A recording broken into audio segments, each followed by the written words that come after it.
Antiguamente, la educación en España era solo para un sector privilegiado de la población, como es la nobleza, que eran los que por su posición social y su economía podían permitírselo, al contrario de los campesinos, que debido a la miseria y al hambre que había en el país, no podían permitirse una educación, ya que en esa época no era ni obligatoria ni gratuita, y debían ayudar a sus padres tanto en labores domésticas como en el campo. La educación en esa época no tenía los recursos necesarios ni materiales. Era una educación simple y básica, y sin libertad, ya que estaba bajo el poder de la Iglesia Católica.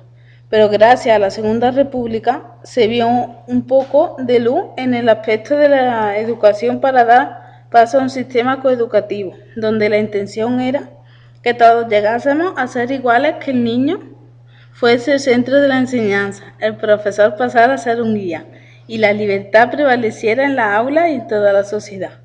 Se veía la necesidad de crear escuelas y maestros para continuar con el cambio, la gratuidad y la obligatoriedad de la escuela, la búsqueda de nuevos métodos para cubrir necesidades, la convivencia de todas las clases sociales y la insistente participación de la Iglesia en la escuela. Es decir, se buscaba la innovación en la escuela para hacer de ella un lugar libre donde la importancia estaba en la enseñanza para los niños y la transmisión de valores, por lo que la institución de libre enseñanza y la escuela nueva fueron dos grandes movimientos que ayudaron a impulsar estas ideas y objetivos, y consiguieron grandes cambios para la educación en esta época. Esa escuela era criticada por la Iglesia Católica, ya que estaba en contra de su ideología, pero fue una lástima que todo lo que se había conseguido se vio pisoteado por la dictadura franquista, donde la sociedad pasó a estar configurada por estamentos y la Iglesia volvió a tener el poder en la educación. En la organización de la familia, las mujeres estaban supeditadas al hombre y su función principal eran las tareas del hogar. Centrándonos en la clase obrera, vemos que la escolarización era tardía, que comenzaban a acceder a la educación secundaria obligatoria más tarde de lo común, y poco eran los que terminaban su estudio, mientras que la burguesía, la clase media y alta estaban escolarizados desde el siglo XIX, y los padres elegían los estudios de sus hijos. Las escuelas aquí eran unitarias y estaban divididas en distritos escolares y separadas por sexo. El sueldo de los profesores era bajo, y la escuela estaba basada en el catolicismo y en los valores tradicionales. En las escuelas privadas solo accedían las clases medias y altas, y la influencia de la Iglesia estaba vigente. En la pública se veían símbolos políticos y religiosos. En ambas la disciplina era rigurosa. Se estudiaba mediante enciclopedias. No había métodos pedagógicos y era xenófoba, ultracatólica, doctrinaria y ultraconservadora.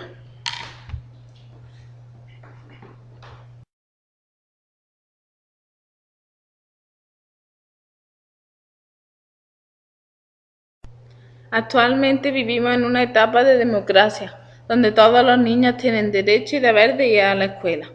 Tomamos conciencia de la influencia que hoy en día tenemos del pasado, tanto de la etapa republicana como de la franquista, donde siguen presentes ideas innovadoras como las que se llevaron a cabo en la República, ya que nos encontramos en una situación social similar, e ideas tradicionales de la época de la dictadura que aún se conservan. Tras la desaparición de la dictadura, vuelve a aparecer la coeducación. Se observa cómo la educación pública tiene mayor importancia y todos los ciudadanos pueden disponer de la enseñanza en cualquier momento de su vida.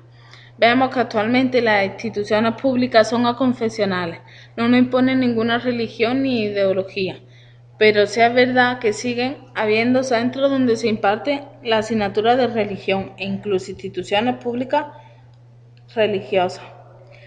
La educación se imparte de forma mixta, hay tanto niños como niñas. En la aula hay diversidad cultural, aunque a veces las condiciones que se dan son dispares, ya que algunos alumnos se encuentran excluidos y otros consiguen integrarse.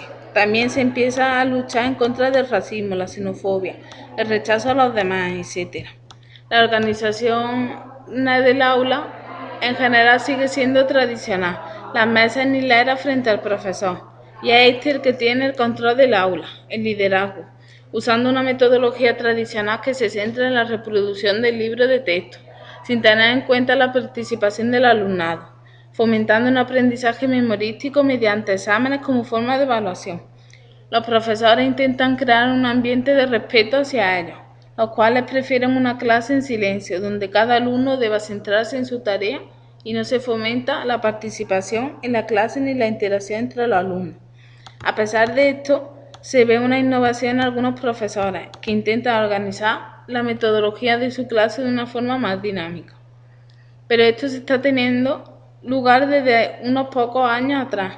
Esta cuestión en realidad se ve limitada por la demanda que la sociedad hace y por el miedo a lo nuevo, pero aún así los docentes están empezando a organizar las clases de forma diferente, a usar otro tipo de evaluación.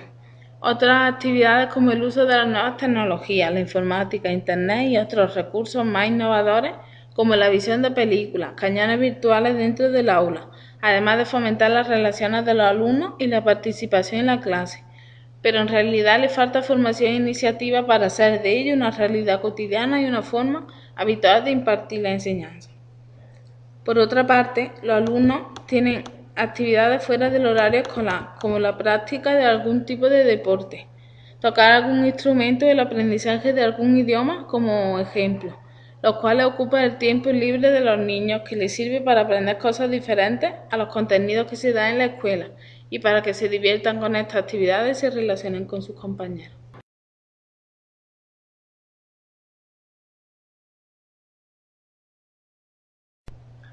Para la educación del futuro tenemos unas perspectivas diferentes a las de ahora. Queremos que la coeducación se asiente, es decir, que la educación adquiera unos cimientos estables para que se obtengan los mejores resultados. Empezamos por la organización de la clase. Damos por hecho que tiene que haber un equilibrio entre la parte tradicional, puesto que de ella se pueden sacar los contenidos adecuados para impartir las clases, y la parte innovadora, ya que la sociedad de hoy en día demanda un nuevo tipo de metodología, donde cogiendo los contenidos de la educación tradicional, podemos crear nuevos modos de afrontar la enseñanza. Algunos métodos innovadores que vemos útiles serían, por ejemplo, dejar a un lado la organización del aula en hileras y dejar paso a una aula donde todos los niños se coloquen en grupo o de una forma donde todos puedan verse y escucharse unos a otros, ya que sabemos también que es fundamental que los estudiantes aprendan entre ellos, de los comentarios y experiencias, de la interacción, de los juegos y las actividades que se realicen en clase, etc.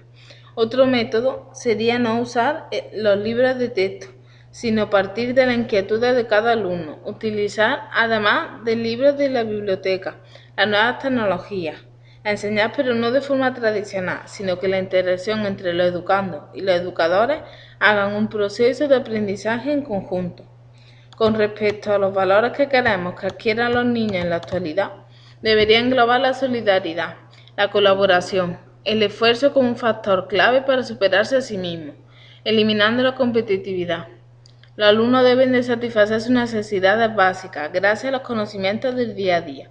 También tiene que ser una realidad la integración de todos los niños, de diferentes culturas, clases sociales, etc. El respeto a raíz de un trato de igualdad entre los alumnos y de equidad por parte de los docentes. Estos que son los que guían el aprendizaje deben de animarlos, sin excluir a ningún alumno. Tener muy presentes las condiciones que caractericen a cada niño.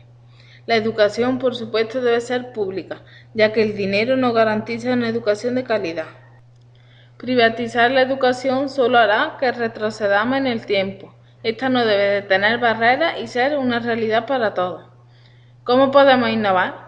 Los profesores deben ser conscientes de que se deben formar día tras día, que nunca basta con lo que ya saben, sino que tienen que estar abiertos a lo nuevo. Realizar diferentes actividades para que los niños investiguen y construyan ellos mismos el aprendizaje. Un ejemplo podría ser utilizar webquest, Casa del Tesoro, realizar una semana solidaria, el Día de las Bicicletas, actividades que integren a la familia de diferentes culturas, etc.